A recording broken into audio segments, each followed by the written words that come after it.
Good evening. Let me be the last person to welcome you to tonight's debate and also the last person to lecture you on why it's so important to be quiet. Let me, as a show of hands, how many of you have been to a general election debate between the two presidential nominees? Raise your hands. Wow. Okay, so you know the drill, and those of you who don't, I'm going to repeat the drill. It's really important. I know in some of the primary debates, and I participated in some of them, people would hoot and holler, and that wasn't necessarily bad, but this is different. One of these two people, 3 weeks from yesterday, is going to be the next president of the United States. It's very important for them to be able to make their case. It's very important for the millions of people who are going to be watching out there to be able to listen to them make their case. I'm sure in the course of the evening, you're going to hear your candidate say something absolutely wonderful, and you're going to want to cheer. Don't. I'm sure in the course of the next hour and a half, you're going to hear the other person, the other candidate, say something that you don't like. You want to make some noise. Don't. Just remember, you're not a participant here. You're a guest. So I'm going to sit here and get ready at 3 o'clock sharp. We're going to see, you're going to hear in the back there on the platforms all the networks beginning to do their coverage. 30 seconds before I'll give you notice that we're going to start. Hillary Clinton is the most corrupt person ever to run for president. I really don't care what he says about me, but I will stand up and defend everyone else who he insults. The election is being rigged by corrupt media, pushing outright lies. When they go low, we go high. From NBC News. Decision 2016, the final presidential debate. Live from the University of Nevada, Las Vegas. Here now, Lester Holt. And good evening from Las Vegas. The third and final debate between Hillary Clinton and Donald Trump less than 3 minutes away. The backdrop, a day of surprise guest announcements and campaign stunts. Trump behind in the polls, in need of a game-changing moment, looking to rattle Clinton before the debate even gets underway. Aside from all that, this is a presidential debate.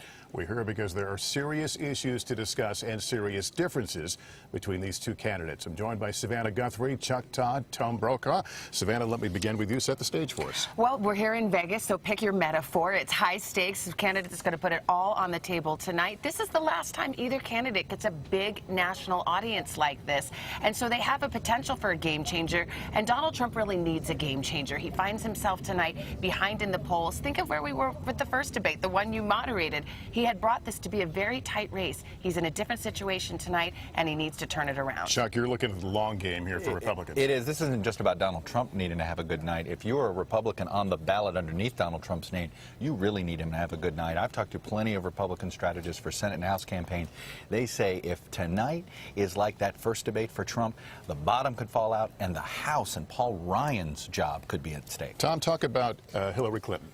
Well, I think her first big responsibility from her point of view is not to take the bait if he tries to bait her in some fashion. Then I think she also has to expand her core group. We know that she's not running as strongly as she might among millennials. We expect to maybe hear from her tonight on that. But most of all, she has to be presidential, that she's up to the job. Let's check the temperature with the Clinton campaign. Andrea Mitchell is in the spin room. What are you hearing, Andrea? Well, Clinton debate coaches are telling me they are very positive. If anything, I think they have a problem of overconfidence. They think if the debate turns to serious issues, it favors her. And if he should turn it into a circus with stunts, they think that she could look more sympathetic. So that's the way they see it from here. All right, Katie Tur, you are watching the Trump. Good evening from the Thomas and Mack Center at the University of Nevada, Las Vegas. I'm Chris Wallace of Fox News. And I welcome you to the third and final of the 2016 presidential debates between Secretary of State Hillary Clinton and Donald J. Trump. This debate is sponsored by the Commission on Presidential Debates. The Commission has designed the format, 6 roughly 15-minute segments with 2-minute answers to the first question, then open discussion for the rest of each segment. Both campaigns have agreed to those rules. For the record, I decided the topics and the questions in each topic None of those questions has been shared with the commission or the two candidates. The audience here in the hall has promised to remain silent. No cheers, boos, or other interruptions so we and you can focus on what the candidates have to say. No noise except right now as we welcome the Democratic nominee for president, Secretary Clinton, and the Republican nominee for president, Mr. Trump.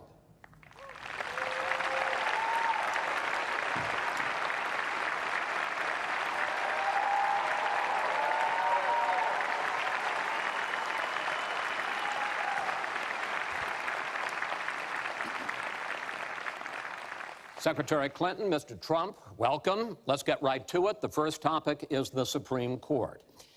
You both talked briefly about the court in the last debate, but I want to drill down on this because the next president will almost certainly have at least one appointment and likely or possibly 2 or 3 appointments, which means that you will, in effect, determine the balance of the court for what could be the next quarter century. First of all, where do you want to see the court take the country? And secondly, what's your view on how the Constitution should be interpreted?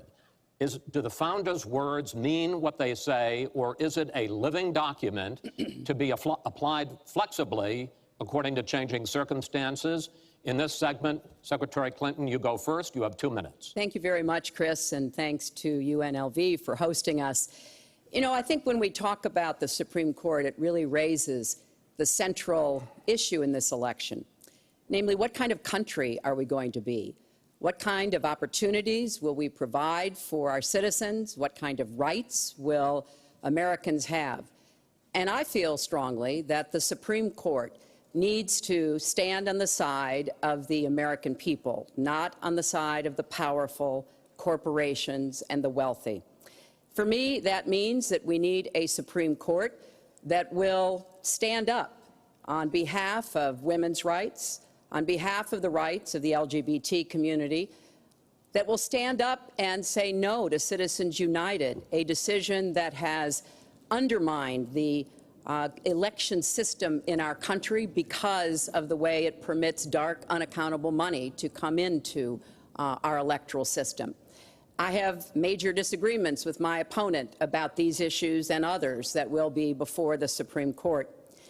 But I feel that at this point in our country's history, it is important that we not reverse marriage equality, that we not reverse Roe v. Wade, that we stand up against Citizens United, we stand up for the rights of people in the workplace, that we stand up and basically say the Supreme Court should represent all of us. That's how I see the court, and the kind of people that I would be looking to nominate to the court would be in the great tradition of standing up to the powerful, standing up on behalf of our rights as Americans. And I look forward to having that opportunity. I would hope that the Senate would do its job and confirm the nominee that President Obama has sent to them. That's the way the Constitution fundamentally should operate.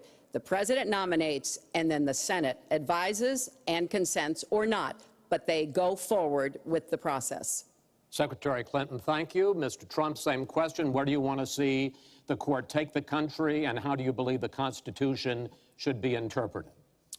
Well, first of all, it's great to be with you, and thank you, everybody. The Supreme Court, it's what it's all about. Our country is it's just so imperative that we have the right justices. Something happened recently where Justice Ginsburg made some very, very inappropriate statements toward me and toward a tremendous number of people, many, many millions of people that I represent, and she was forced to apologize, and apologize she did.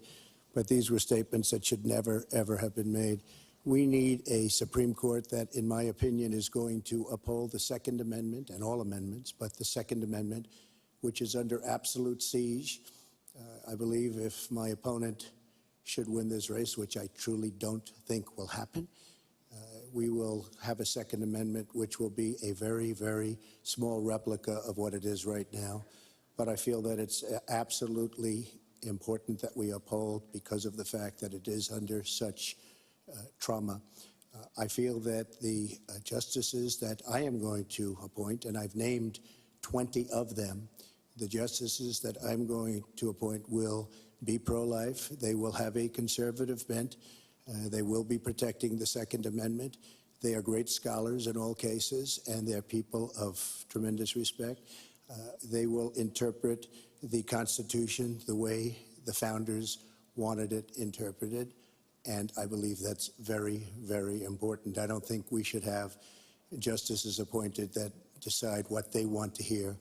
It's all about the Constitution and so important, the Constitution the way it was meant to be. And those are the people that I will appoint. Mr. Trump, thank you. We now have about 10 minutes for an open discussion. I want to focus on two issues that, in fact, by the justices that you name, could end up changing the existing law of the land. First is one that you mentioned, Mr. Trump, and that is guns. Secretary Clinton, you said last year, and let me quote, "The Supreme Court is wrong on the Second Amendment." And now, in fact, in the 2008 Heller case, the court ruled that there is a constitutional right to bear arms, but a right that is reasonably limited. Those were the words of the judge, Antonin Scalia, who wrote the decision. What's wrong with that? Well, first of all, I support the Second Amendment. I lived in Arkansas for 18 wonderful years. I represented upstate New York. I understand and respect the tradition of gun ownership. It goes back to the founding of our country. But I also believe that there can be and must be reasonable regulation. Because I support the Second Amendment doesn't mean that I want people who shouldn't have guns to be able to threaten you, kill you or members of your family. And so when I think about what we need to do, we have 33,000 people a year who die from guns. I think we need comprehensive background checks, need to close the online loophole, close the gun show loophole. There's other matters that I think are sensible, that are the kind of reforms that would make a difference, that are not in any way conflicting with the Second Amendment. You mentioned the Heller decision, and what I was saying that you referenced, Chris, was that I disagreed with the way the court applied the Second Amendment in that case, because what the District of Columbia was trying to do was to protect toddlers from guns. And so they wanted people with guns to safely store them. And the court didn't accept that reasonable regulation, but they've accepted many others. So I see no conflict between saving people's lives and defending the Second Amendment. Let me bring Mr. Trump in here. The bipartisan open debate coalition got millions of votes on questions to ask here, and this was, in fact, one of the top questions that they got. How will you ensure the Second Amendment is protected? You just heard Secretary Clinton's answer. Does she persuade you that while you may disagree on regulation, that in fact she supports a Second Amendment right to bear arms? Well, the D.C. versus Heller decision was very strongly, and she was extremely angry about it. I watched. I mean, she was very, very angry when upheld. And Justice Scalia was so involved, and it was a well-crafted decision. But Hillary was extremely upset, extremely angry, and people that believe in the Second Amendment and believe in it very strongly were very upset with what she had to say. Well, let me bring in Secretary Clinton. Were you extremely upset? Well, I was upset because, unfortunately, dozens of toddlers injure themselves, even kill people with guns, because, unfortunately, not everyone who has loaded guns in their homes takes appropriate precautions. But there's no doubt that I respect the Second Amendment, that I also believe there's an individual right to bear arms. That is not in conflict with sensible, common sense regulation. And, you know, look, I understand that Donald's been strongly supported by the NRA. The gun lobby's on his side. They're running millions of dollars of ads against me. And I regret that, because what I would like to see is for people to come together and say, of course we're going to protect and defend the Second Amendment, but we're going to do it in a way that tries to save some of these 33,000 lives that we lose every year. Let me bring Mr. Trump back into that, because, in fact, you oppose any limits on assault weapons, any limits on high-capacity magazines. You support a national right-to-carry law. Why, sir? Well, let me just tell you, before we go any further, in Chicago, which has the toughest gun laws in the United States, probably you could say by far, they have more gun violence than any other city. So we have the toughest laws, and you have tremendous gun violence. I am a very strong supporter of the Second Amendment, and I don't know if Hillary was saying it in a sarcastic manner, but I'm very proud to have the endorsement of the NRA, and it's the earliest endorsement they've ever given to anybody who ran for president. So I'm very honored by all of that. We are going to appoint justices. This is the best way to help the Second Amendment. We are going to appoint justices that will feel very strongly about the Second Amendment, that will not do damage to the Second Amendment. Well, let's pick up on another issue which divides you and the justices that whoever ends up winning this election appoints could have a dramatic effect there, and that's the issue of abortion. Right. Mr. Trump, you're pro-life, but I want to ask you specifically, do you want the court, including the justices that you will name, to overturn Roe v. Wade, which includes, in fact states, a woman's right to abortion? Well, if that would happen, because I am pro-life and I will be appointing pro-life judges, I would think that that will go back to the individual states. But I'm asking you specifically, would you like to... If they overturned it, it'll go back to the states. But what I'm asking you, sir, is do you want to see the court overturn? You just said you want to see the court protect the Second Amendment. Do you want to see the court overturn Roe v. Wade? Well, if we put another 2 or perhaps 3 justices on, that's really what's going to be, will happen. And that'll happen automatically, in my opinion, because I am putting pro-life justices on the court. I will say this, it will go back to the states, and the states will then make a determination. Secretary Clinton. Well, I strongly support Roe v. Wade, which guarantees a constitutional right to a woman to make the most intimate, most difficult in many cases, decisions about her health care that one can imagine. And in this case, it's not only about Roe v. Wade. It is about what's happening right now in America. So many states are putting very stringent regulations on women that block them from exercising that choice, to the extent that they are defunding Planned Parenthood, which of course provides all kinds of cancer screenings and other benefits for women in our country. Donald has said he's in favor of defunding Planned Parenthood. He even supported shutting the government down to defund Planned Parenthood. I will defend Planned Parenthood. I will defend Roe v. Wade, and I will defend women's rights to make their own health care decisions. Secretary, and we have come too far to have that turned back now. And indeed, he said women should be punished, that there should be some form of punishment for women who obtain abortions. And I could just not be more opposed to that kind of thinking. I'm going to give you a chance to respond, but I want to ask you, Secretary Clinton, I want to explore how far you believe the right to abortion goes. You have been quoted as saying that the fetus has no constitutional rights. You also voted against a ban on late-term partial birth abortions. Why? Because Roe v. Wade very clearly sets out that there can be regulations on abortion so long as the life and the health of the mother are taken into account. And when I voted as a senator, I did not think that that was the case.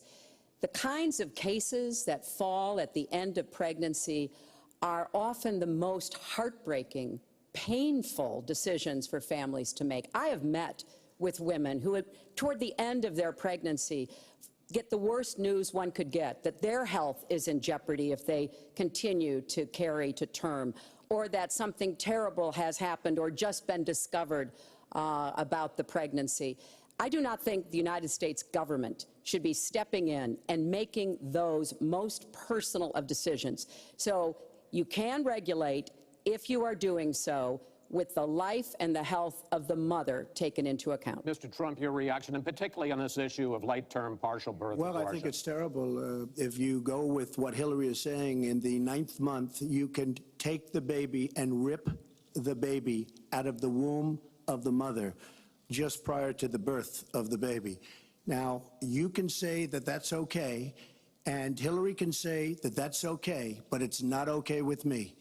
Because based on what she's saying and based on where she's going and where she's been, you can take the baby and rip the baby out of the womb in the 9th month, on the final day. and that's not acceptable. Well, that is not what happens in these cases, and using that kind of scare rhetoric is just terribly unfortunate. You should meet with some of the women that I've met with, women I've known over the course of my life. This is one of the worst possible choices that any woman and her family has to make. And I do not believe the government should be making it. You know, I've had the great honor of traveling across the world on behalf of our country. I've been to countries where governments either forced women to have abortions like they used to do in China, or forced women to bear children like they used to do in Romania. And I can tell you the government has no business in the decisions that women make with their families in accordance with their faith, with medical advice, and I will stand up for that right. All right. But just briefly, I want to move on to another honestly, segment. Nobody has business doing what I just said, doing that as late as 1 or 2 or 3 or 4 days prior to birth. Nobody has that. All right, let's move on to the subject of immigration. And there is almost no issue that separates the two of you more than the issue of immigration. Actually, there are a lot of issues that separate the two of you. Mr. Trump, you want to build a wall. Secretary Clinton, you have offered no specific plan for how you want to secure our southern border. Mr. Trump, you are calling for major deportations. Secretary Clinton, you say that within your first 100 days as president, you're going to offer a package that includes a pathway to citizenship. The question really is, why are you right and your opponent wrong? Mr. Trump, you go first in this segment. You have 2 minutes. Well, first of all, she wants to give amnesty, which is a disaster and very unfair to all of the people that are waiting in line for many, many years. We need strong borders. In the audience tonight, we have 4 mothers of, I mean, these are unbelievable people that I've gotten to know over a period of years whose children have been killed, brutally killed by people that came into the country illegally. You have thousands of mothers and fathers and relatives all over the country. They're coming in illegally. Drugs are pouring in through the border. We have no country if we have no border. Hillary wants to give amnesty. She wants to have open borders. The border secure, as you know, the Border Patrol agents, 16,500 plus ICE last week endorsed me. First time they've ever endorsed a candidate. It means their job is tougher, but they know what's going on. They know it better than anybody. They want strong borders. They feel we have to have strong borders. I was up in New Hampshire the other day. The biggest complaint they have, it's with all of the problems going on in the world, many of the problems caused by Hillary Clinton and by Barack Obama, all of the problems, their single biggest problem is heroin that pours across our southern borders, just pouring and destroying their youth. It's poisoning the blood of their youth and plenty of other people. We have to have strong borders. We have to keep the drugs out of our country. Right now, we're getting the drugs, they're getting the cash. We need strong borders. We need we cannot give amnesty. Now, I want to build the wall. We need the wall. The Border Patrol, ICE, they all want the wall. We stop the drugs. We shore up the border. One of my first acts will be to get all of the drug lords, all of the bad ones. We have some bad people in this country that have to go out. We're going to get them out. We're going to secure the border. And once the border is secured, at a later date, we'll make a determination as to the rest. But we have some bad hombres here, and we're going to get them out.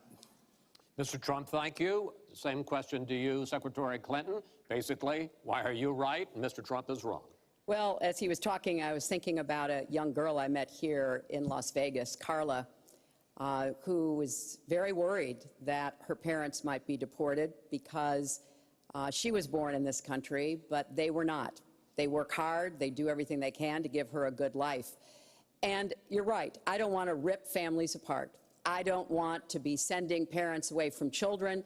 I don't want to see the deportation force that Donald has talked about in action in our country. We have 11 million undocumented people. They have 4 million American citizen children, 15 million people. He said as recently as a few weeks ago in Phoenix that every undocumented person would be subject to deportation. Now, here's what that means.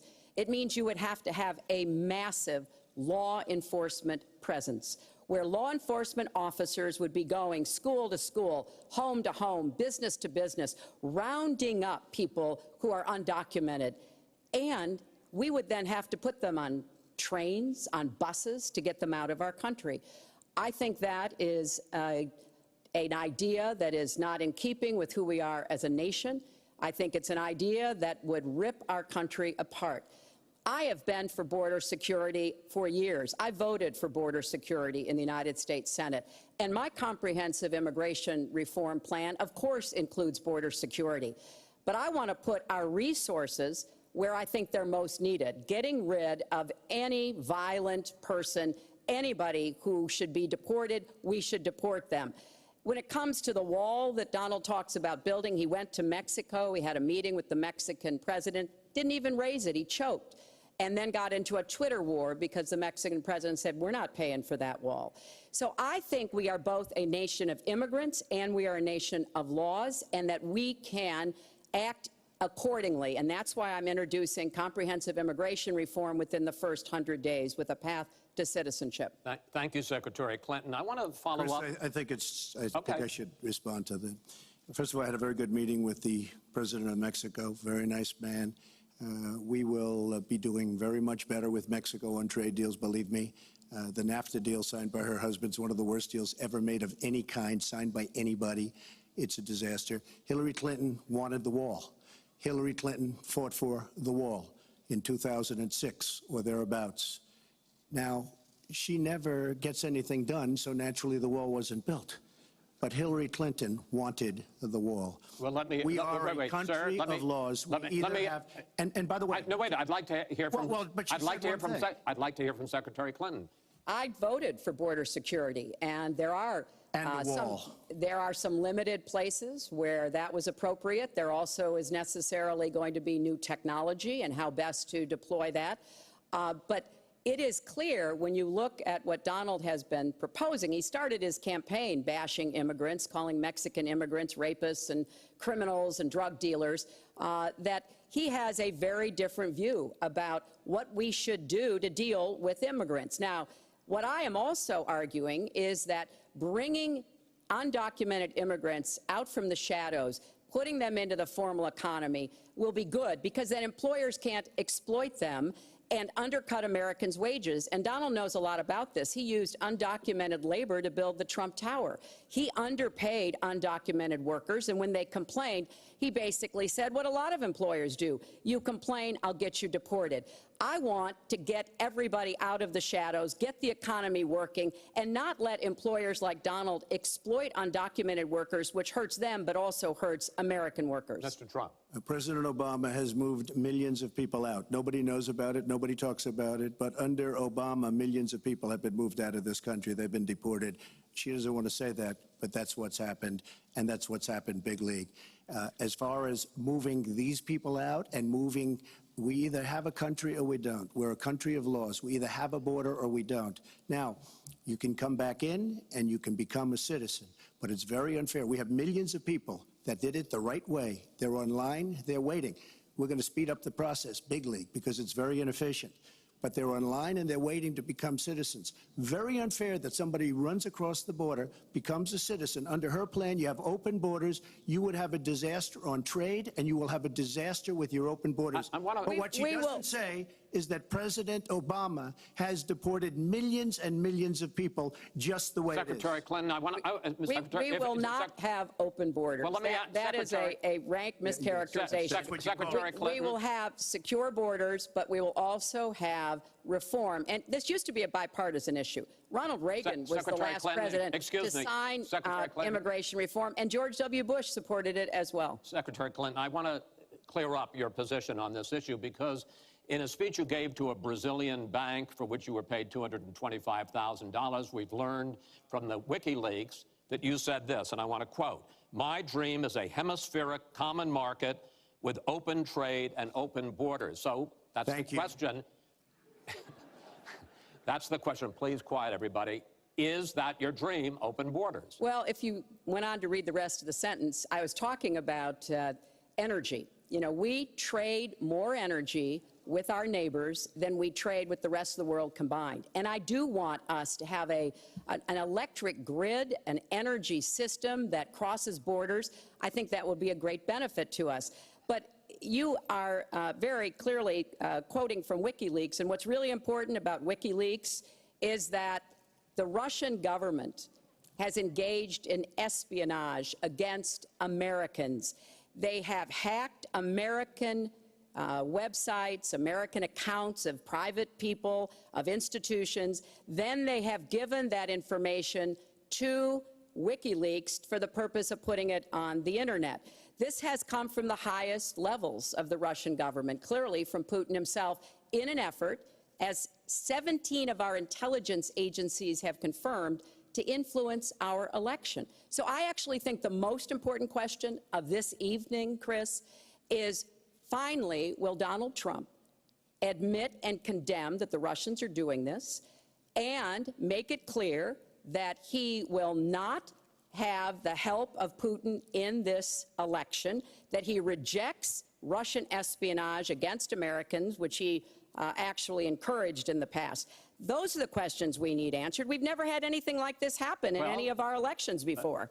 That was a great pivot off the fact that she wants open borders, okay? How did we get onto Putin? Hold on. No.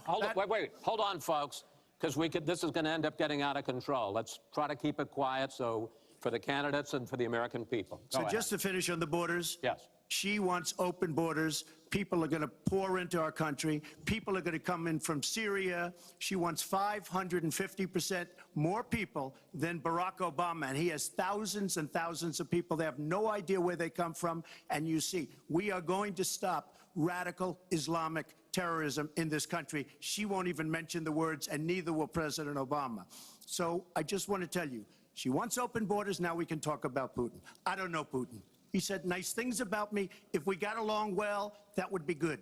If Russia and the United States got along well and went after ISIS, that would be good. He has no respect for her. He has no respect for our president. And I'll tell you what, we're in very serious trouble because we have a country with tremendous numbers of nuclear warheads, 1,800, by the way, where they expanded and we didn't. 1,800 nuclear warheads. And she's playing chicken.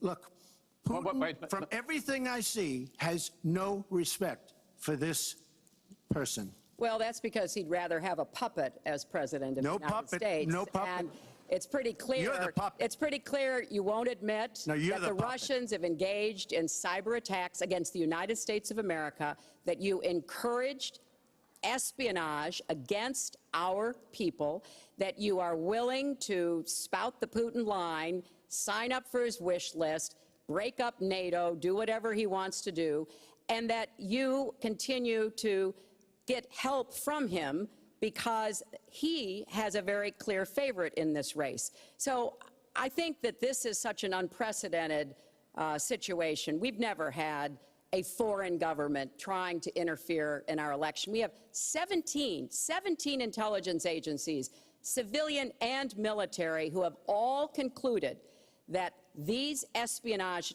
attacks, these cyber attacks, come from the highest levels of the Kremlin, and they are designed to influence our election.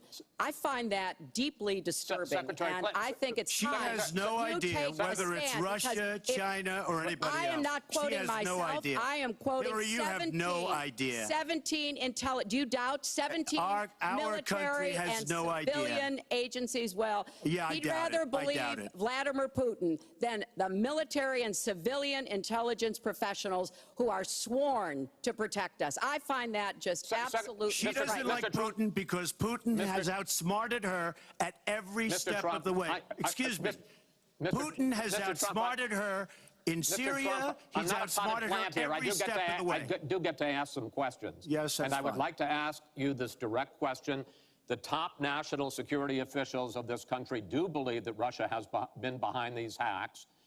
Even if you don't know for sure whether they are, do you condemn any interference by Russia in the American election? By Russia or anybody else? You condemn their interference? Of course I condemn. Of course I can. I don't know Putin. I have no idea. I never met Putin. This is not my best friend. But if the United States got along with Russia, wouldn't be so bad. Let me tell you, Putin has outsmarted her and Obama at every single step of the way. Whether it's Syria, you name it, missiles. Take a look at the startup that they signed. The Russians have said, according to many, many reports, I can't believe they allowed us to do this. They create warheads and we can't. The Russians can't believe it. She has been outsmarted by Putin, and all you have to do is look at the Middle East. They've taken over. We've spent $6 trillion. They've taken over the Middle East.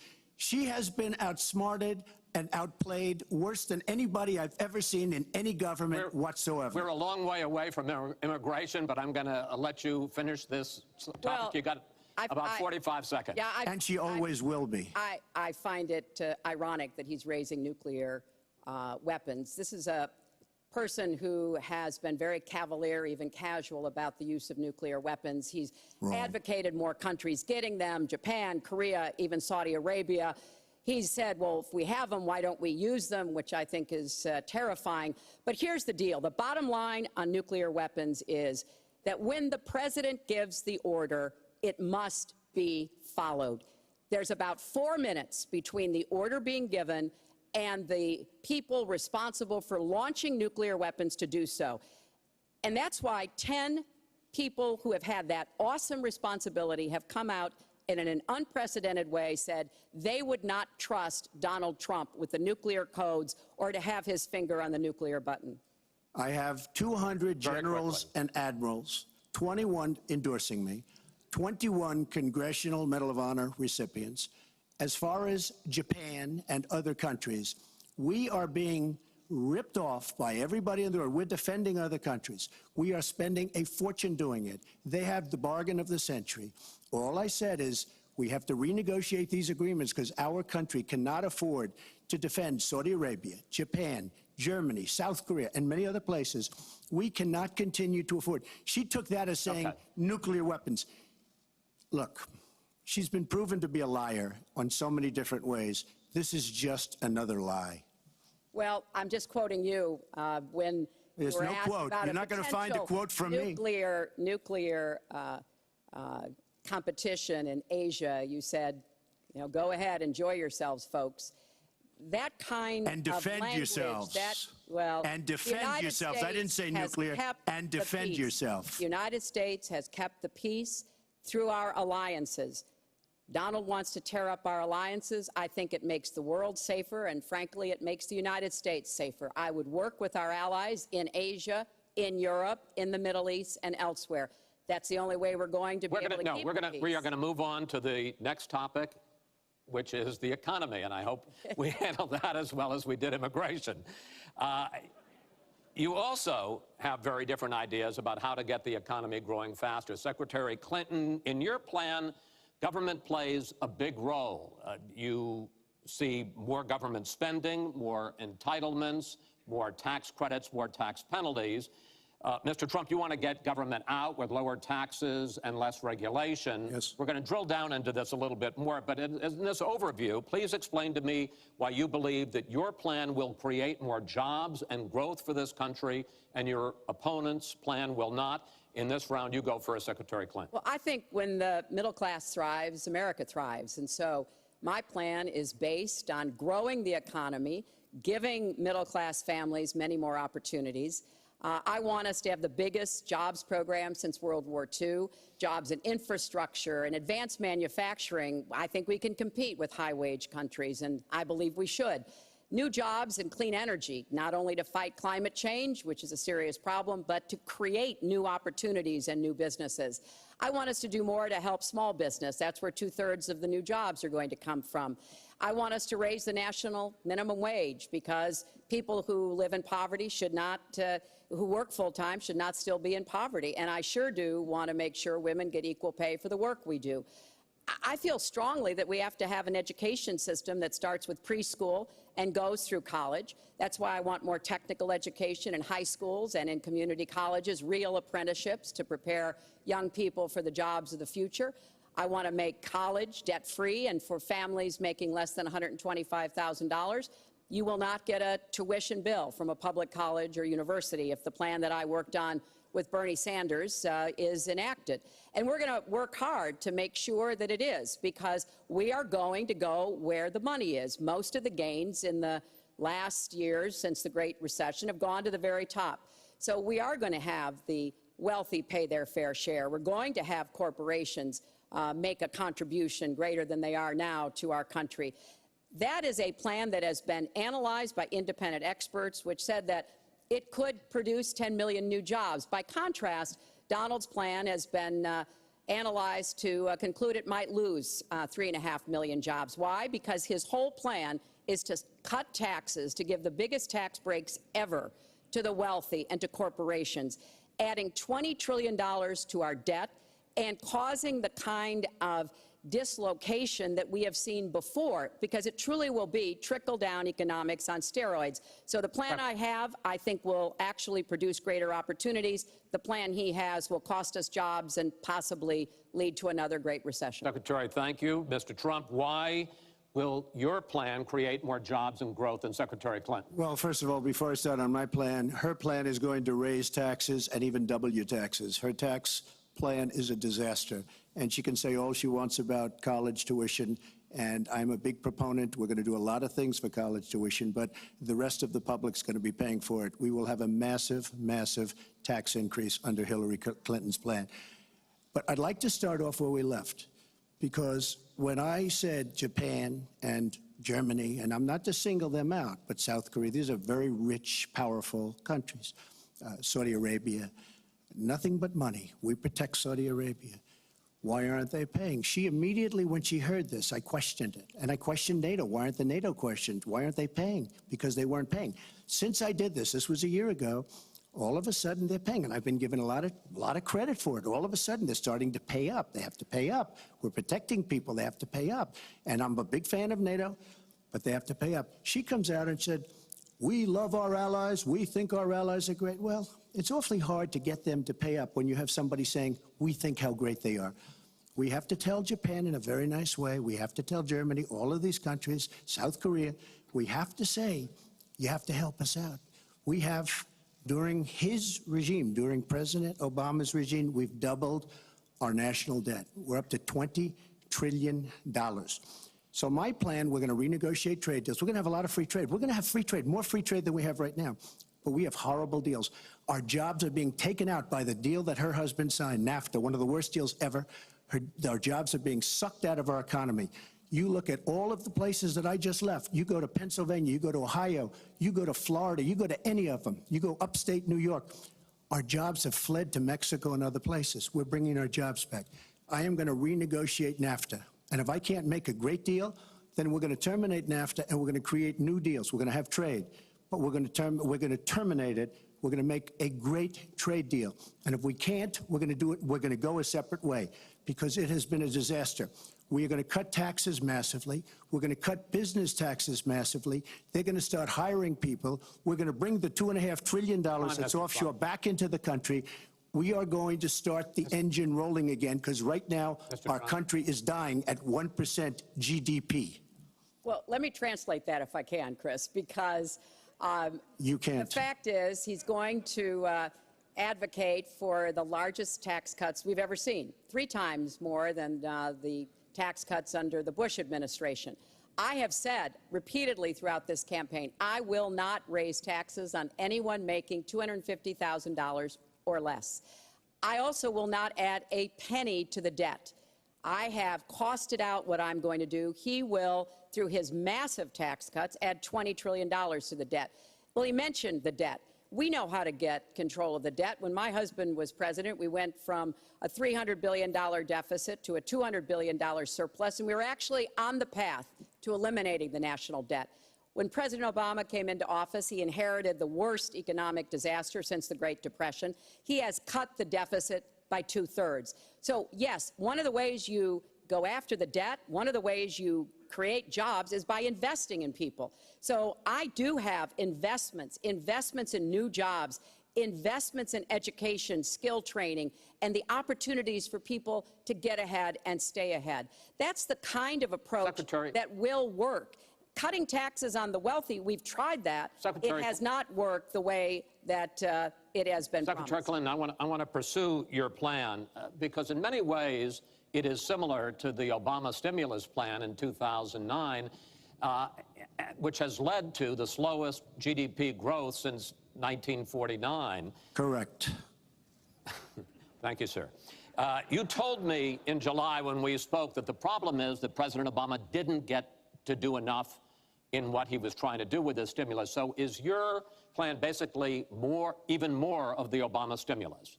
Well, it's a combination, Chris. And let me say that when you inherit the level of economic catastrophe that President Obama inherited, it was a real touch-and-go situation. I was in the Senate before I became Secretary of State. I've never seen people as physically distraught as the Bush administration team was because of what was happening to the economy.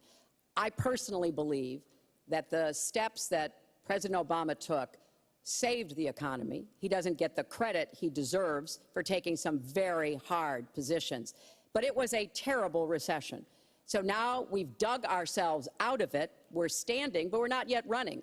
So what I am proposing is that we invest from the middle out and the ground up, not the top down. That is not going to work. That's why what I have put forward doesn't add a penny to the debt, but it is the kind of approach that will enable more people to take those new jobs, higher paying jobs. We're beginning to see some increase in incomes, and we certainly have had a long string of increasing jobs. We've got to do more to get the whole economy moving, and that's what I believe I will be able to do. Mr. Trump, even conservative economists who have looked at your plan say that the numbers don't add up, that your idea, and you've talked about 25 million jobs created, 4% over a 10-year period growth, is unrealistic. And they say, you talk a lot about growing the energy industry, they say with oil prices as low as they are right now, that's unrealistic as well. Your response? So I just left some high representatives of India. They're growing at 8%. China is growing at 7%, and that for them is a catastrophically low number. We are growing. Our last report came out, and it's right around the 1% level, and I think it's going down. Last week, as you know, at the end of last week, they came out with an anemic jobs report, a terrible jobs report. In fact, I said, is that the last jobs report before the election? Because if it is, I should win easily. It was so bad. The report was so bad. Look, our country is stagnant. We've lost our jobs. We've lost our businesses. We're not making things anymore, relatively speaking.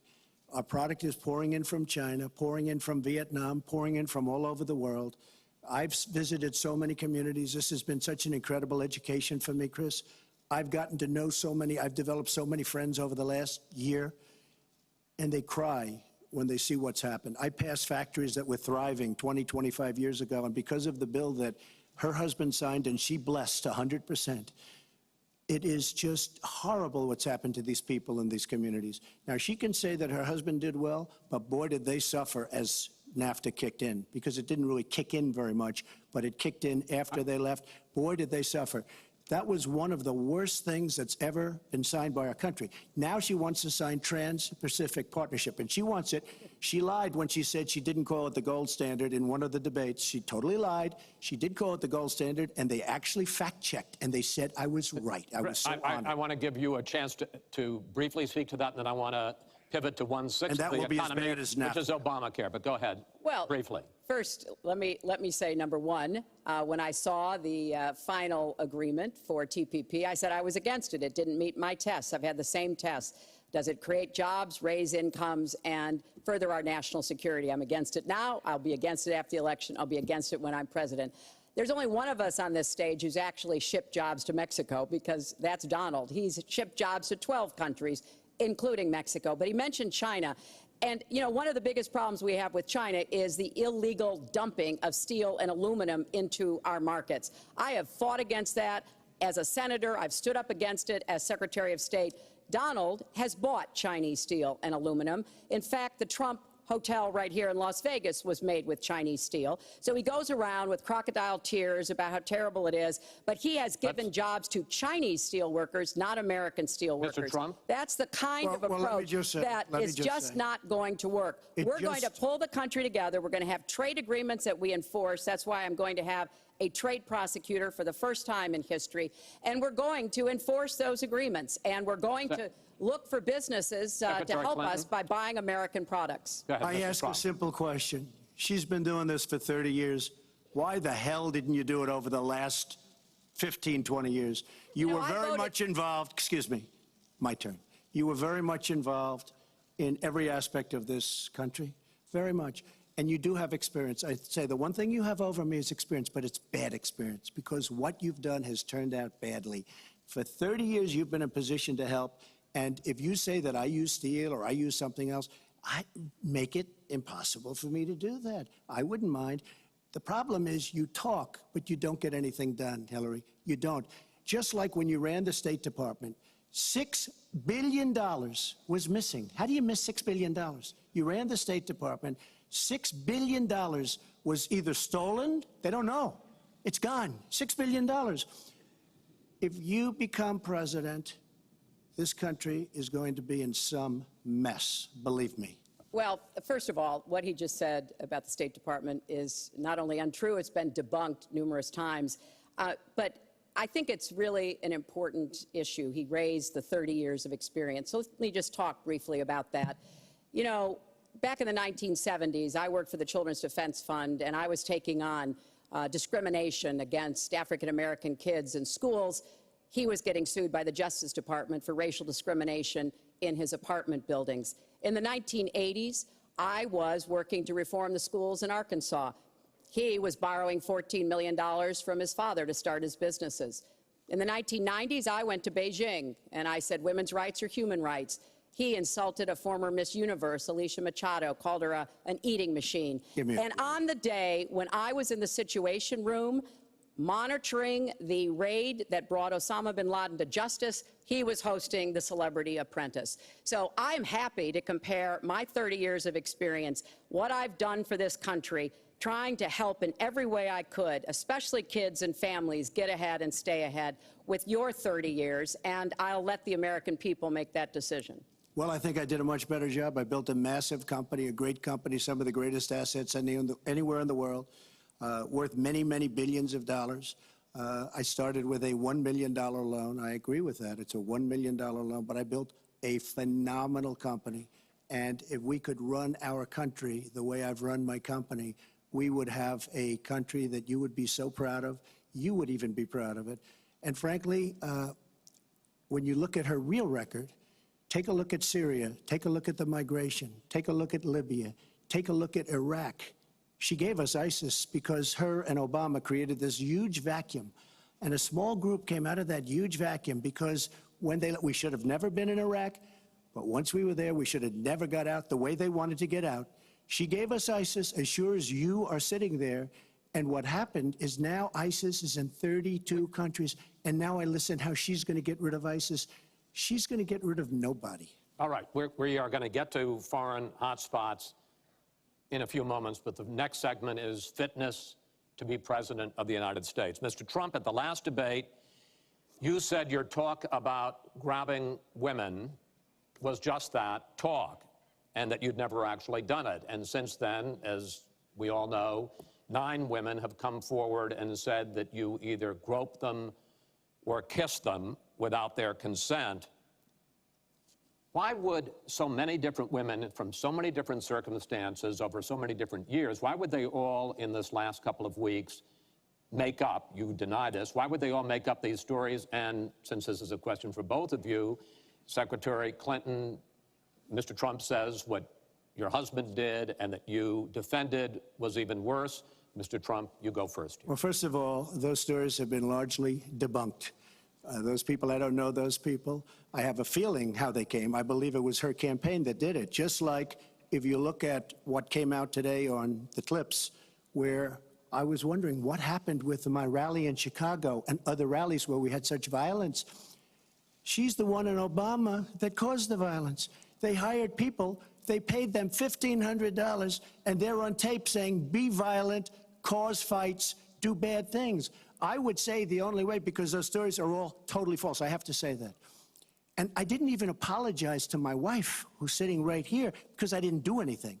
I didn't know any of these women. I didn't see these women. These women, the woman on the plane, the woman, I think they want either fame or her campaign did it. And I think it's her campaign, because what I saw, what they did, which is a criminal act, by the way, where they're telling people to go out and start fistfights and start violence. And I'll tell you what, in particular in Chicago. People were hurt and people could have been killed in that riot. And that was now all on tape, started by her. I believe, Chris, that she got these people to step forward. If it wasn't, they get their 10 minutes of fame. But they were all totally, it was all fiction. It was lies and it was fiction. Well, Secretary Clinton. at the last debate, we heard Donald talking about what he did to women. And after that, a number of women have come forward saying that's exactly what he did to them. Now, what was his response? Well, he held a number of big rallies where he said that he could not possibly have done those things to those women because they were not attractive enough for I did not them say to be that. assaulted. I did not say that. In fact, he went on to say... Her 2 minutes, sir, her 2 minutes. But did not say that. It's her 2 minutes. He went on to say, look at her. I don't think so. About another woman, he said, that wouldn't be my first choice. He attacked the woman reporter writing the story, called her disgusting, as he has called a number of women during this campaign. You know, Donald thinks belittling women makes him bigger. He goes after their dignity, their self-worth, and I don't think there is a woman anywhere who doesn't know what that feels like. So we now know what Donald thinks and what he says and how he acts toward women. That's who Donald is. I think it's really up to all of us to demonstrate who we are and who our country is, and to stand up and be very clear about what we expect from our next president, how we want to bring our country together, where we don't want to have the kind of pitting of people one against the other, where instead we celebrate our diversity, we lift people up, and we make our country even greater. America is great because America is good. And it really is up to all of us to make that true now and in the future, and particularly for our children and our grandchildren. Mr. Trump. Nobody has more respect for women than I do. Nobody. Nobody has more respect. Please, everybody. And frankly, those stories have been largely debunked. And I really want to just talk about something slightly different. She mentions this, which is all fiction, all fictionalized, probably or possibly started by her and her very sleazy campaign. But I will tell you, what isn't fictionalized are her emails, where she destroyed 33,000 emails criminally, after getting a subpoena from the United States Congress. What happened to the FBI? I don't know. We have a great general, 4-star general, today, you read it in all the papers, going to potentially serve 5 years in jail for lying to the FBI. One lie. She's lied hundreds of times to the people, to Congress, and to the FBI. He's going to probably go to jail. This is a 4-star general. And she gets away with it, and she can run for the presidency of the United States. That's really what you should be talking about, not fiction, where somebody wants fame or where they come out of her crooked campaign. Secretary Clinton. Well, every time Donald is pushed on something which is obviously uncomfortable, like what these women are saying, he immediately goes to denying responsibility. And it's not just about women. He never apologizes or says he's sorry for anything. So we know what he has said and what he's done to women. But he also went after a disabled reporter, mocked and mimicked him on national television. He went after Mr. and Mrs. Khan, the parents of a young man who died serving our country, a Gold Star family because of their religion. He went after John McCain, a prisoner of war, said he prefers people who aren't captured. He went after a federal judge, born in Indiana, but who Donald said couldn't be trusted to try the fraud and racketeering case against Trump University because his parents were Mexican. So it's not one thing. This is a pattern of divisiveness, of a very dark and in many ways dangerous vision of our country, where he incites violence, where he applauds people who are pushing and pulling and punching at his rallies. That is not who America is. And I hope that as we move in the last weeks of this campaign, more and more people will understand what's at stake in this election. It really does come down to what kind of country we are going to have. So sad when she talks about violence at my rallies, and she caused the violence. It's on tape. During The other things are false, but honestly, I'd love to talk about getting rid of ISIS, and I'd love to talk about other things. Okay. But those other charges, as she knows, are false. In this bucket about fitness to be president, there's been a lot of developments over the last 10 days since the last debate.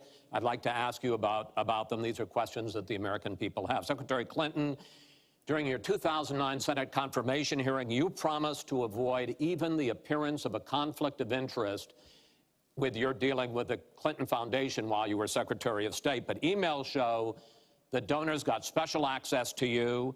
Those seeking grants for Haiti relief were considered separately from non-donors, and some of those donors got government contracts, taxpayer money. Can you really say that you kept your pledge to that Senate committee? And why isn't what happened and what went on between you and the Clinton Foundation, why isn't it what Mr. Trump calls pay to play? Well, everything I did as Secretary of State was in furtherance of our country's interests and our values. The State Department has said that. I think that's been proven. But I am happy. In fact, I'm thrilled to talk about the Clinton Foundation because it is a world-renowned charity. And I am so proud of the work that it does. You know, I could talk for the rest of the debate. I know I don't have the time to do that. But just briefly, the Clinton Foundation made it possible for 11 million people around the world with HIV/AIDS to afford treatment. And that's about half of all the people in the world who are getting treatment. In partnership with the American Health Association, we have made environments in schools healthier for kids, including healthier lunches. Respectfully, this is an open discussion. Well, it is an open discussion. I understand, and a specific question went to pay for play. Do you want to talk about that? But there is no evidence, but there is a lot of evidence about the very good work and it's a criminal enterprise, and so many people know it. It's a criminal enterprise. Saudi Arabia giving $25 million, Qatar, all of these countries. You talk about women and women's rights. So these are people that push gays off buildings. These are people that kill women and treat women horribly, and yet you take their money. So I'd like to ask you right now, why don't you give back the money that you've taken from certain countries that treat certain groups of people so horribly? Why don't you give back the money? I think it would be a great gesture, because she takes a tremendous amount of money, and you take a look at the people of Haiti. I was at a little Haiti the other day in Florida, and I want to tell you, they hate the Clintons, because what's happened in Haiti with the Clinton Foundation is a disgrace. And you know it, and they know it, and everybody knows Secretary it. Clinton. Well, very quickly, we at the Clinton Foundation spend 90% of all the money that is donated on behalf of programs of people around the world and in our own country. I'm very proud of that. We have the highest rating from the watchdogs that follow foundations, and I'd be happy to compare what we do with the Trump Foundation, which took money from other people and bought a 6-foot portrait of Donald.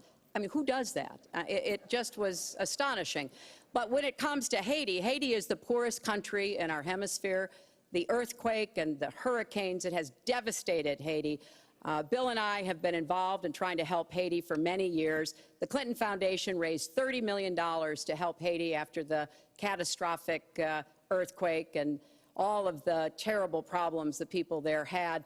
We've done things to help small businesses, agriculture, and so much else. And we're going to keep working to help Haiti because it's an important part of the American They don't want you to help them anymore. I'd like to mention one thing.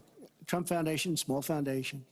People contribute. I contribute. The money goes 100% goes to different charities, including a lot of military.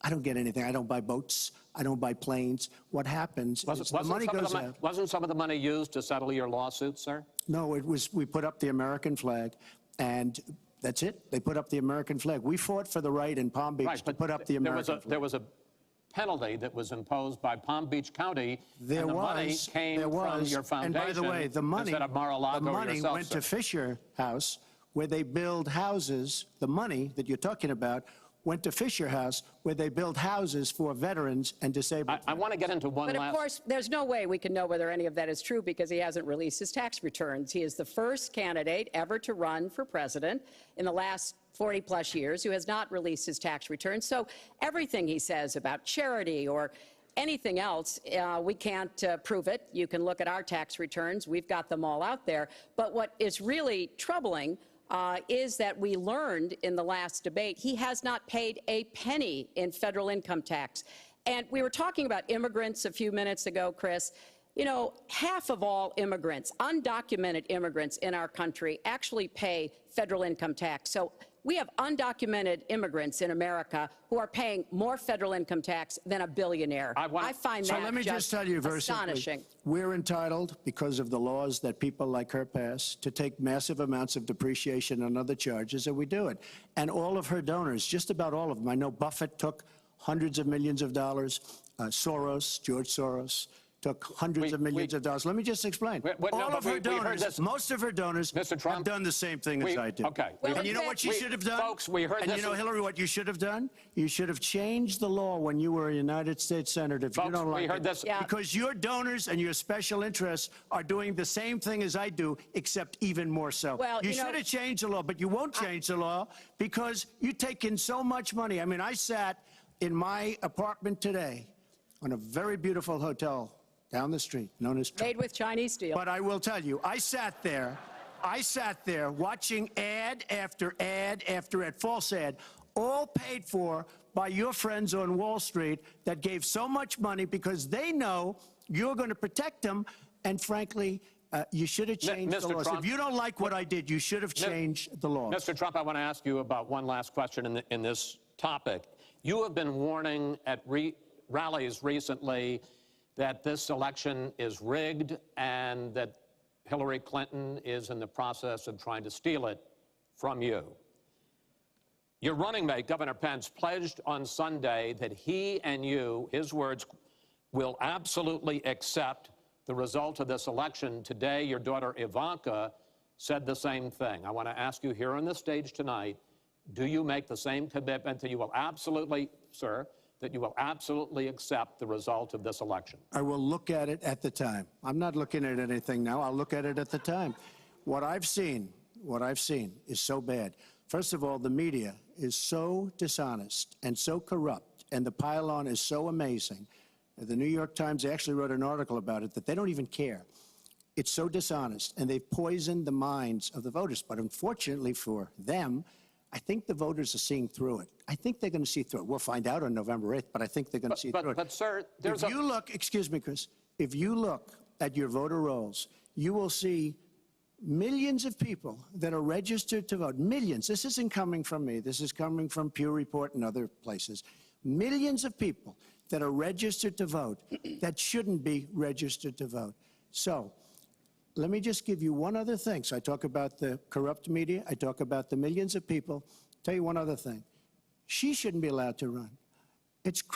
She's guilty of a very, very serious crime. She should not be allowed to run.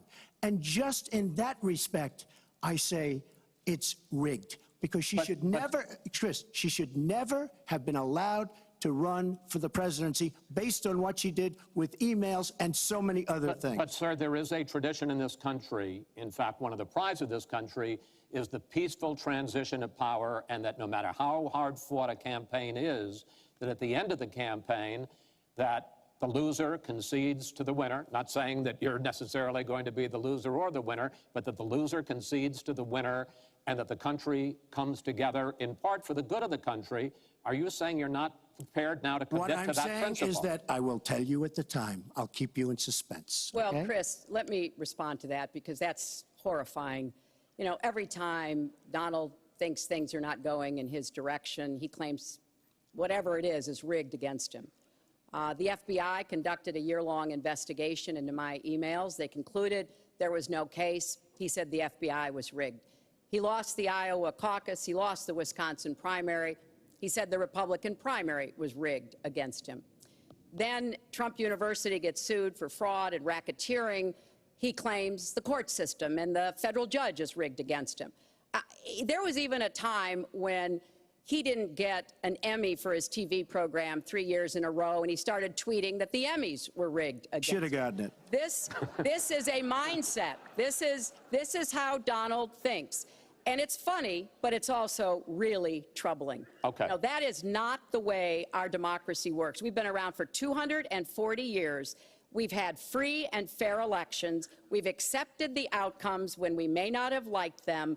And that is what must be expected of anyone standing on a debate stage during a general election. You know, President Obama said the other day, when you're whining before the game is even finished, it just shows you're not up to doing the job. And let's be clear about what he is saying and what that means. He is denigrating, he's talking down our democracy. And I, for one, am appalled that somebody who is the nominee of one of our two major parties would take that kind of position. I think what the FBI did and what the Department of Justice did, including meeting with her husband, the Attorney General, in the back of an airplane on the tarmac in Arizona, I think it's disgraceful. I think it's a disgrace. All right. I think we've never had a situation so bad. Hold on, folks. This doesn't do any good for anyone. Let's please continue the debate, and let's move on to the subject of foreign hotspots. The Iraqi offensive to take back Mosul has begun. If they are successful in pushing ISIS out of that city and out of all of Iraq, the question then becomes, what happens the day after? And that's something that whoever of you ends up as president is going to have to confront. Will you put U.S. troops into that vacuum to make sure that ISIS doesn't come back or isn't replaced by something even worse? Secretary Clinton, you go first in this segment. You have 2 minutes. Well, I am encouraged that there is an effort led by the Iraqi army, supported by Kurdish forces, and also given the help and advice from the number of special forces and other Americans on the ground. But I will not support putting American soldiers into Iraq as an occupying force. I don't think that is in our interests, and I don't think that would be smart to do. In fact, Chris, I think that would be a big red flag waving for ISIS to reconstitute itself.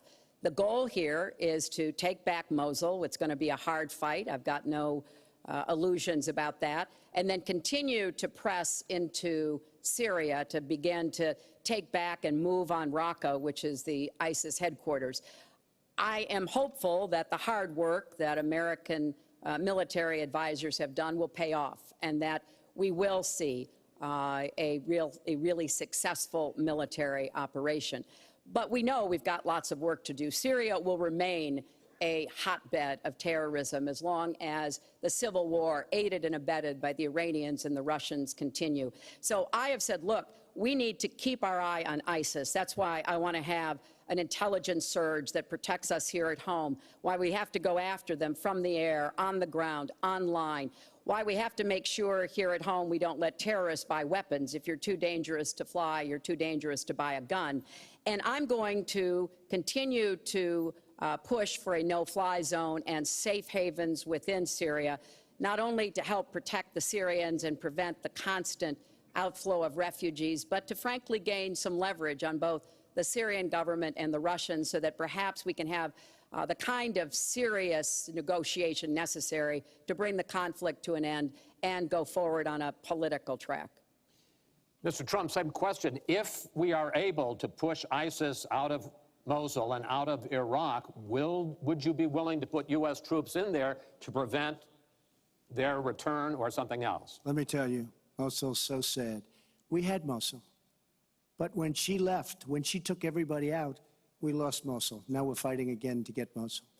The problem with Mosul and what they wanted to do is they wanted to get the leaders of ISIS who they felt were in Mosul. About 3 months ago, I started reading that they want to get the leaders, and they're going to attack Mosul. Whatever happened to the element of surprise? Okay? we announced we're going after Mosul. I've been reading about going after Mosul now for about, how long is it, Hillary? 3 months? These people have all left. They've all left. The element of surprise. Douglas MacArthur, George Patton, spinning in their graves when they see the stupidity of our country. So we're now fighting for Mosul that we had. All she had to do is stay there. Now we're going in to get it. But you know who the big winner in Mosul is going to be after we eventually get it? And the only reason they did it is because she's running for the office of president. And they want to look tough. They want to look good. He violated the red line in the sand. And he made so many mistakes, made all mistakes. That's why we have the Great Migration. But she wanted to look good for the election. So they're going in. But who's going to get Mosul, really? We'll take Mosul eventually. By the way, if you look at what's happening, much tougher than they thought. Much, much tougher, much more dangerous, going to be more deaths than they thought. But the leaders that we wanted to get are all gone because they're smart. They said, what do we need this for? So Mosul is going to be a wonderful thing, and Iran should write us a letter of thank you, just like the really stupid, the stupidest deal of all time. A deal that's going to give Iran absolutely nuclear weapons. Iran should write us yet another letter saying thank you very much. Because Iran, as I said many years ago, Iran is taking over Iraq, something they've wanted to do forever, but we've made it so easy for them. So we're now going to take Mosul, and you know who's going to be the beneficiary? Iran. Boy, are they making, I mean, they are outsmarting. Look, you're not there. You might be involved in that decision, but you were there when you took everybody out of Mosul and out of Iraq. You shouldn't have been in Iraq, but you did vote for it. You shouldn't have been in Iraq, but once you were in Iraq, you should have never left the way. The point is, the big winner is going to be Iran. Well, you know, once again, Donald is implying that he didn't support the invasion of Iraq. I said it was a mistake. I've said that years ago. He has consistently denied what is a very clear fact, that before the invasion, he supported it. And, you know, I just want everybody to go Google it. Google Donald Trump, Iraq, and you will see the dozens of sources which verify that he was for the invasion of Iraq. And you can actually hear the audio of him saying that. Now, why does that matter? Well, it matters because he has not told the truth about that position. I guess he believes it makes him look better now, to contrast with me, because I did vote for it. But what's really important here is to understand all the interplay. Mosul is a Sunni city. Mosul is on the border of Syria. And yes, we do need to go after Baghdadi, and just like we went after bin Laden while you were doing Celebrity Apprentice, and we brought him to justice. We need to go after the leadership, but we need to get rid of them, get rid of their fighters. They're estimated several thousand fighters in Mosul. They've been digging underground. They've been prepared to defend. It's going to be tough fighting, but I think we can take back Mosul, and then we can move on into Syria and take back Raqqa. This is what we have to do. I'm just amazed that he seems to think that the Iraqi government and our allies and everybody else launched the attack on Mosul to help me in this election. But that's how Donald thinks, you know. He always is looking for some Chris, we don't gain anything. He has all the Iran is taking over Iraq. Secretary Clinton, Iran is taking over Iraq. We don't gain Secretary Clinton, we would have gained if they did it by surprise. Wait. Secretary Clinton, it's an open discussion. Secretary, we would have gained if they did it by surprise. Secretary, please let Mr. Trump speak. He's unfit, and he proves it every time you are the one that's unfit. You know, WikiLeaks just actually came out. John Podesta said some horrible things about you, and boy, was he right. He said some beauties. And you know, Bernie Sanders, he said you have bad judgment. You do. And if you think that going into Mosul, after we let the world know we're going in, and all of the people that we really wanted, the leaders, they're all gone. If you think that was good, then you do. Now, John Podesta said you have terrible instincts. Bernie Sanders said you have bad judgment. I agree with both. Well, you should ask Bernie Sanders who he's supporting for president, and he has said, which is as he has campaigned for me around the country, you are the most dangerous person to run for president in the modern history of America. I think he's right. Let's turn to Aleppo. Mr. Trump, in the last debate, you were both asked about the situation in the Syrian city of Aleppo, and I want to follow up on that because you said several things in that debate which were not true, sir. You said that Aleppo has basically fallen. In fact, there are... It's a catastrophe. It is a catastrophe, but there are a quarter... Have you seen it? Have you seen it? Sir, have you seen what's happened to Aleppo? If I might finish my question. Okay, so it hasn't fallen. Take a look at it. Well, there are 250,000 people still living there and being slaughtered. That's right. You also and they are being slaughtered because of bad decisions. If I may just finish here. And you also said that Syria and Russia are busy fighting ISIS. In fact, they have been the ones who've been bombing and shelling eastern Aleppo, and they just announced a humanitarian pause, in effect admitting that they have been bombing and shelling Aleppo. Would you like to clear that up, sir? Well, Aleppo is a disaster. It's a humanitarian nightmare, but it has fallen from any standpoint. I mean, what do you need, a signed document? Take a look at Aleppo. It is so sad when you see what's happened. And a lot of this is because of Hillary Clinton, because what's happened is by fighting Assad, who turned out to be a lot tougher than she thought, and now she's going to say, oh, he loves Assad. He's just much tougher and much smarter than her and Obama. And everyone thought he was gone 2 years ago, 3 years ago. He aligned with Russia. He now also aligned with Iran, who we made very powerful. We gave them $150 billion back. We give them $1.7 billion in cash. I mean cash, bundles of cash as big as this stage. We gave them $1.7 billion. Now, they have aligned. He has aligned with Russia and with Iran. They don't want ISIS, but they have other things because we're backing rebels. We don't know who the rebels are. We're giving them lots of money, lots of everything. We don't know who the rebels are. And when and if, and it's not going to happen because you have Russia and you have Iran now, but if they ever did overthrow Assad, you might end up with as bad as Assad is, and he's a bad guy. But you may very well end up with worse than Assad. If she did nothing, we'd be in much better shape. And this is what's caused the Great Migration, where she's taken in tens of thousands of Syrian refugees who probably, in many cases, not probably, who are definitely, in many cases, ISIS-aligned, and we now have them in our country, and wait till you see, this is going to be the great Trojan horse, and wait till you see what happens in the coming years. Lots of luck, Hillary. Thanks a lot for doing a great job. Secretary Clinton, you have talked about, and in the last debate and again today, that you would impose a no-fly zone to try to protect the people of Aleppo and to stop the killing there. President Obama has refused to do that because he fears it's going to draw us closer or deeper into the conflict. And General Joseph Dunford, the chairman of the Joint Chiefs of Staff, says, you impose a no-fly zone, chances are you're going to get into a war, his words, with Syria and Russia. So the question I have is, if you impose a no-fly zone, first of all, how do you respond to their concerns? Secondly, if you impose a no-fly zone and a Russian plane violates that, does President Clinton shoot that plane down? Well, Chris, first of all, I think a no-fly zone could save lives and could hasten the end of the conflict. I am well aware of the really legitimate concerns that you have expressed from both the president and the general.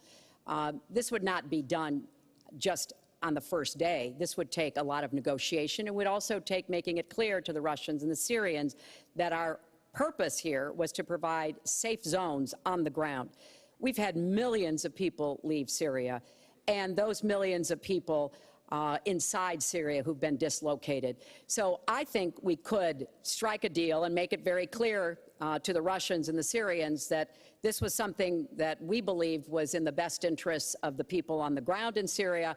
It would help us with our fight against ISIS. But I want to respond to what Donald said about refugees. He's made these claims repeatedly. I am not going to let anyone into this country who is not vetted, who we do not have confidence in, but I am not going to slam the door on women and children. That picture of that little 4-year-old boy in Aleppo with the blood coming down his face while he sat in an ambulance is haunting. And so we are going to do very careful, thorough vetting. That does not solve our internal challenges with ISIS and our need to stop radicalization, to work with American Muslim communities who are on the front lines to identify and prevent attacks. In fact, the killer of the dozens of people at the nightclub in Orlando, the Pulse nightclub, was born in Queens, the same place Donald was born. So let's be clear about what the threat is and how we are best going to be able to meet it.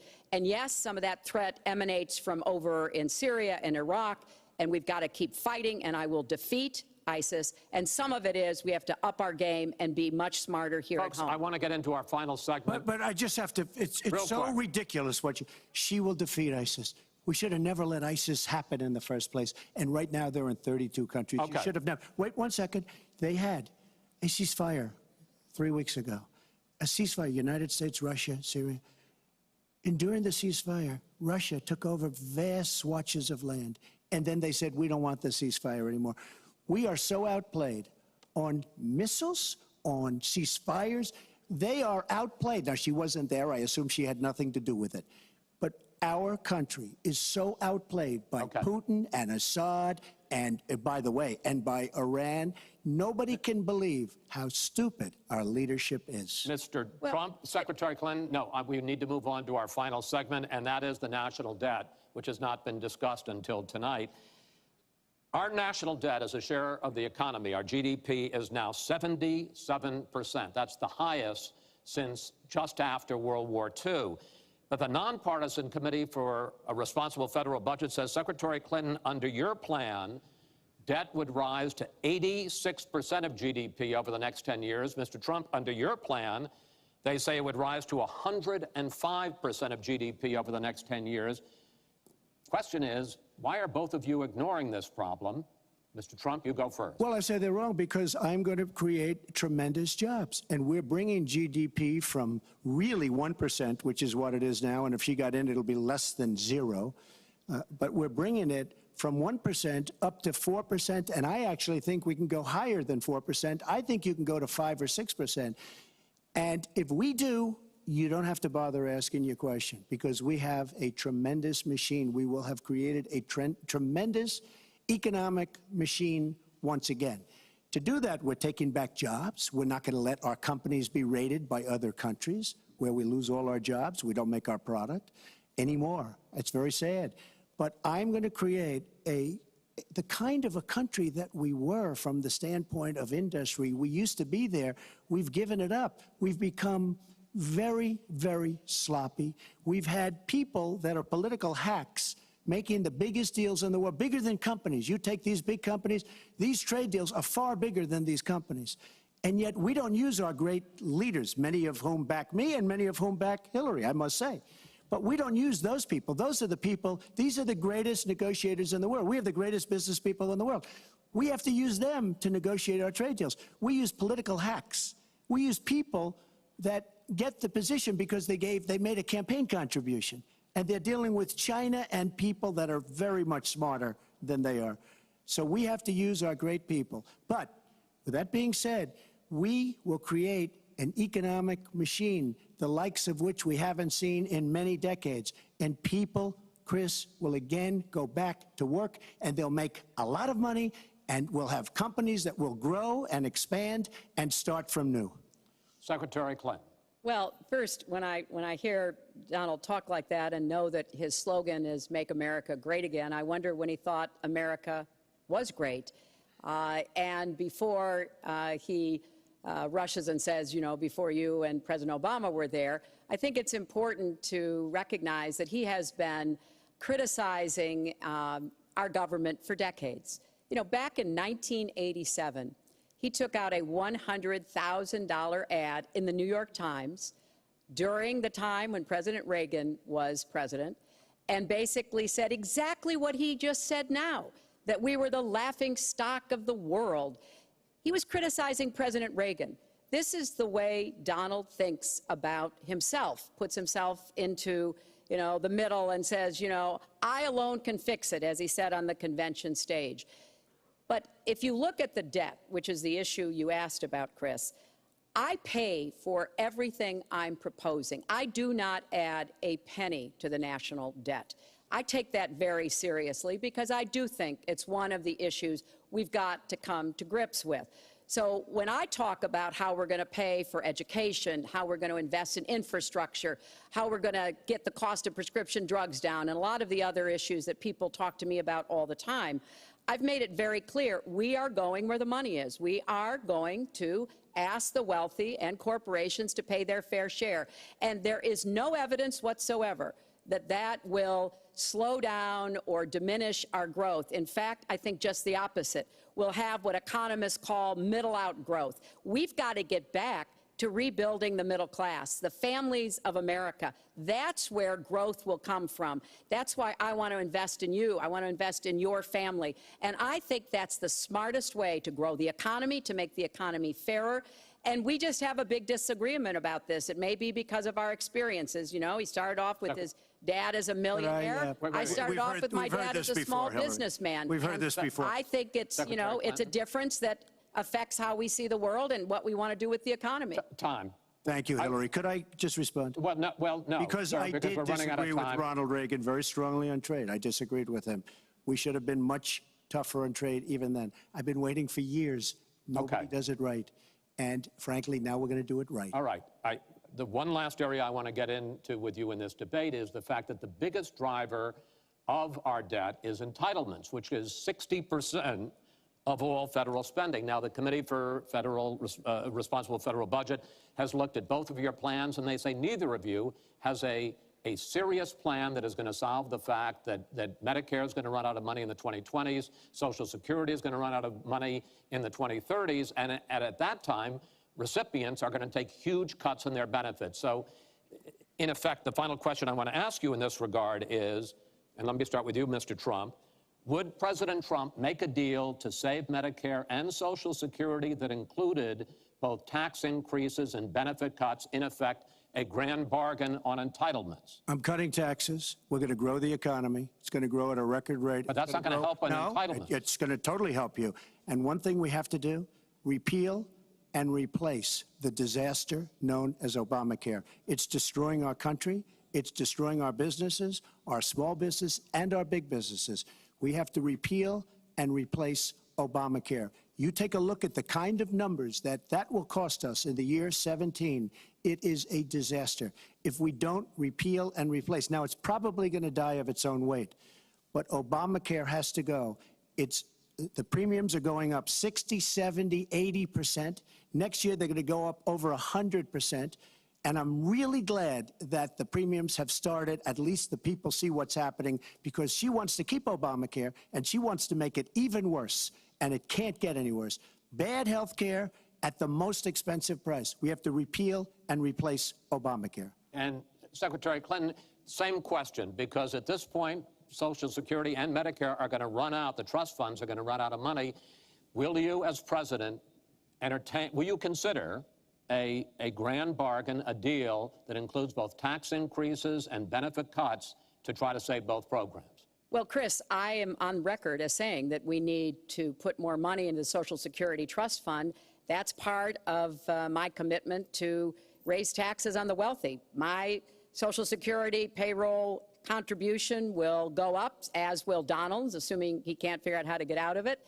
But what we want to do is to replenish the Social Security Trust Fund by making sure that we have sufficient resources. And that will come from either raising the cap and or finding other ways to get more money into it. I will not cut benefits. I want to enhance benefits for low-income workers and for women who have been disadvantaged by the current Social Security system. But what Donald is proposing with these massive tax cuts will result in a $20 trillion additional national debt. That will have dire consequences for Social Security and Medicare. And I'll say something about the Affordable Care Act, which he wants to repeal. The Affordable Care Act extended the solvency of the Medicare Trust Fund. So if he repeals it, our Medicare problem gets worse. What we need to do is go after the long-term health care drivers. We've got to get costs down, increase value, emphasize wellness. I have a plan for doing that, and I think that we will be able to get entitlement spending under control with more resources and smarter decisions. This is the final time, probably to both of your delight, that you're going to be on the stage together in this campaign. I would like to end it on a positive note. You had not agreed to closing statements, but it seems to me in a funny way that might make it more interesting because you haven't prepared closing statements. So I'd like you each to take it. We're going to put a clock up, a minute, as the final question in the final debate to tell the American people why they should elect you to be the next president. This is another new mini segment. Secretary Clinton, it's your turn to go first. Well, I would like to say to everyone watching tonight that I'm reaching out to all Americans, Democrats, Republicans, and independents, because we need everybody to help make our country what it should be, to grow the economy, to make it fairer, to make it work for everyone. We need your talents, your skills, your commitment, your energy, your ambition. You know, I've been privileged to see the presidency up close, and I know the awesome responsibility of protecting our country and the incredible opportunity of working to try to make life better for all of you. I have made the cause of children and families really my life's work. That's what my mission will be in the presidency. I will stand up for families against powerful interests, against corporations. I will do everything that I can to make sure that you have good jobs with rising incomes, that your kids have good educations from preschool through college. I hope you will give me a chance to serve as your president. Secretary Clinton, thank you. Mr. Trump? She's raising the money from the people she wants to control. It doesn't work that way. But when I started this campaign, I started it very strongly. It's called Make America Great Again. We're going to make America great. We have a depleted military. It has to be helped, has to be fixed. We have the greatest people on earth in our military.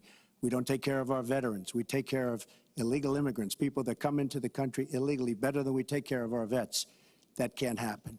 Our policemen and women are disrespected. We need law and order, but we need justice too. Our inner cities are a disaster. You get shot walking to the store. They have no education. They have no jobs. I will do more for African Americans and Latinos than she can ever do in 10 lifetimes. All she's done is talk to the African Americans and to the Latinos. But they get the vote, and then they come back. They say, we'll see you in 4 years. We are going to make America strong again, and we are going to make America great again, and it has to start now. We cannot take 4 more years of Barack Obama, and that's what you get when you get her. Thank you both. Secretary Clinton, hold on just a moment, folks. Secretary Clinton, Mr. Trump, I want to thank you both for participating in all 3 of these debates. That brings to an end this year's debate sponsored by the Commission on Presidential Debates. We want to thank the University of Nevada, Las Vegas, and its students for having us. Now the decision is up to you. While millions have already voted, Election Day, November 8th, is just 20 days away. One thing everyone here can agree on, we hope you will go vote. It is one of the honors and obligations of living in this great country. Thank you, and good night.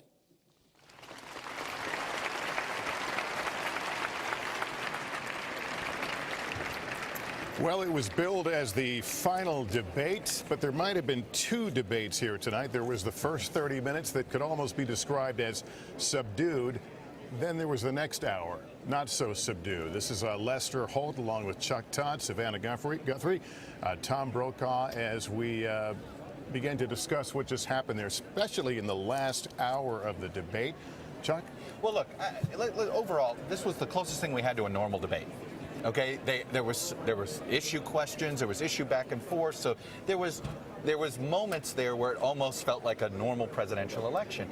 And the first 30 minutes, in many ways, if you were a Republican running down the ballot, you were thrilled because it was the Supreme Court, and it was sort of the putting the stakes of why this is important for Republicans to get out the vote. So if you're a down ballot Republican, you were relieved that Trump didn't have a bad first 30 minutes. He had a pretty good first 30 minutes. But I have to tell you, throughout this debate, Hillary Clinton substantively had substance in every answer, had sort of detailed policy proposals that she would talk about. He would answer every question. 10% of the answer would sound good in the moment. I think it's going to not go over well with the fact checkers, and it's not going to play well the next day because he would almost say a pretty good line and then repeat it over and over again. and he didn't seem to have a lot of substance. So I think it might look good and feel good in the moment, and it may not survive for him over a few days. And Savannah, one of the more memorable lines was that nasty woman that we heard near the end. It was. I mean, she was in the middle of an answer. He interjected. He leans into the microphone and says twice, such a nasty woman, such a nasty woman. And I think that will be a moment that people look back at this debate.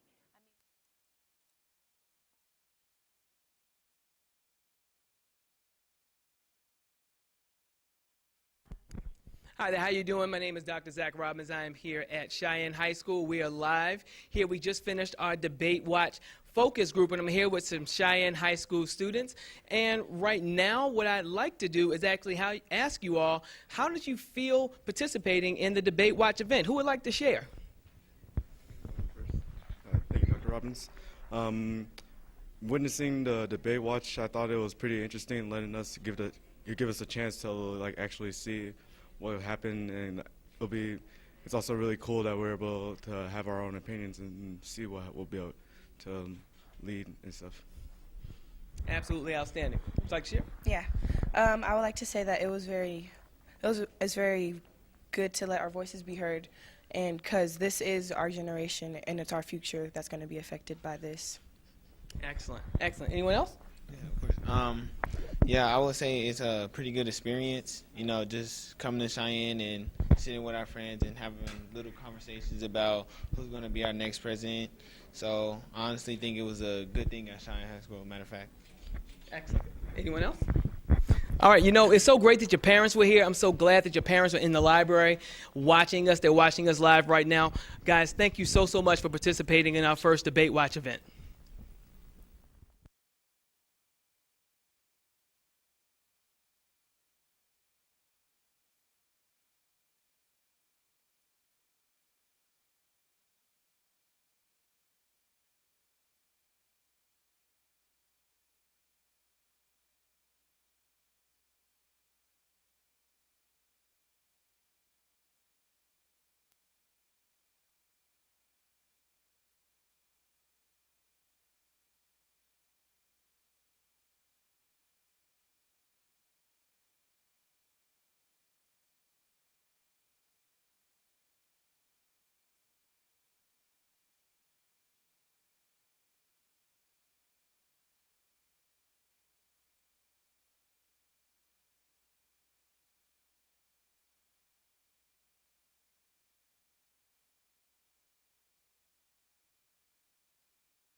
Hi there, how you doing? Again, we're back here live at Cheyenne High School with our Debate Watch event. We just got finished watching the debate live with our Cheyenne High School students.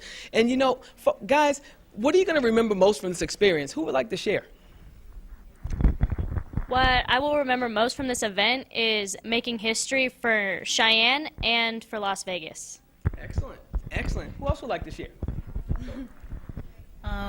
The fact that it was something I never did before, so it's just something that's going to stay in my mind for a while. Yeah. Outstanding. Anyone else? Excellent. You're right beside me. I should have saw you. One of the things I'm going to remember from this debate is being able to share with my friends and being able to know what the next president and how it's going to affect me and how it's going to affect my fellow classmates in my future and help me succeed as a person. Excellent. Excellent. Anyone else? Folk, there you go. Getting a better understanding on the proper candidate to vote for, also since I'm voting in this year's election. Excellent. Outstanding. Outstanding. Yes, sir. Talk to us. I'm also going to remember how, you know, today I learned that we definitely do, our voice does count, and people see what we think, so I feel like we learned that. Excellent. Such a privilege to be here with you all. Thank you so much for participating in this event. Thank you so much. Thank you. Thank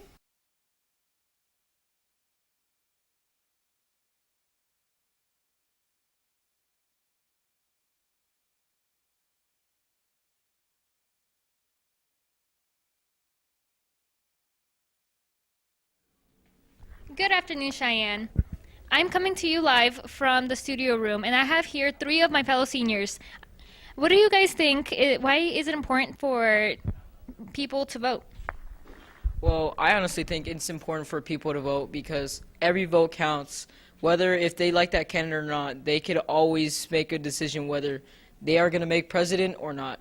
So if you go out there and vote, you know you're making a difference for your country. Whether it's voting for Clinton or Trump, go out there and vote.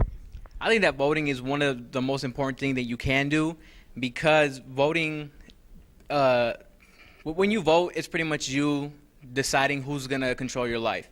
And I don't mean it in like what rules is going to go down or something like that, but how your economy will do, like based on your work job and all that other stuff. You're choosing the person that's going to affect your life and your family's life if you have one. About what do you think the future president can do to increase graduate rates? Well, there are many things that the president can do to increase graduate rates, but one thing that I think is most important is use our tax money that we are paying out of our own pockets, that we the people and major businesses are making to improve the education of our future children of America, that we use those to improve the teaching techniques, then to improve the schools, the technologies we are going to use, and to put that into good work from our taxpayer dollars in America. So that way we have a smarter and brighter America. So that way our children have a great future to fall upon.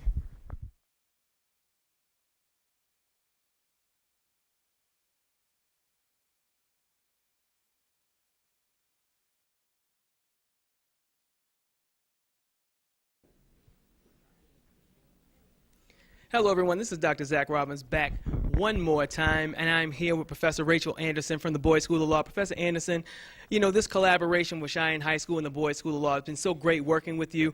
What are you going to take away from this experience? I'm going to take away that our country is in good hands as all of these high school students and others like them who are engaged, who are participating, who are informed and thoughtful about our country are going to be coming into leadership positions. Outstanding. And you know, and that concludes our Debate Watch event here at Cheyenne High School. Thank you so much for tuning in.